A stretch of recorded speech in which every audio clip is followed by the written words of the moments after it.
Hello மக்களே! இப்போ ரீசெண்டாக வந்திருக்க ஃபினிக்ஸ் மூவி டீசரை நீங்கள் பார்த்துருப்பீங்க. ஸோ பார்க்கலாம் போய் பார்த்துருவாங்க. ஸோ இந்த படம் வந்து நல்லாயிருக்கும்னு நம்புகிறேன். ஏன்னா டீசரே வேறு லெவலில் இருக்குது. ஸோ இந்த படத்தில் விஜய் சேதுபதியோட பையன் தான் நடிச்சிருக்காங்க. ஸோ வேறு லெவலில் இருக்கும். மறக்காமல் காலிவுட் மூவிஸை சப்ஸ்கிரைப் பண்ணுறேங்க.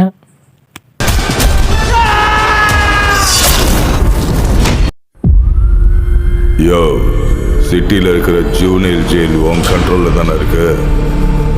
நாளைக்கு நைட்டு என் ஆளுங்க உள்ள வருவானுங்க. உள்ள பூந்து அந்த நாயை போட்டு தள்ளிட்டு பணத்தை எடுத்துட்டு போய்கிட்டே இருப்பானுங்க.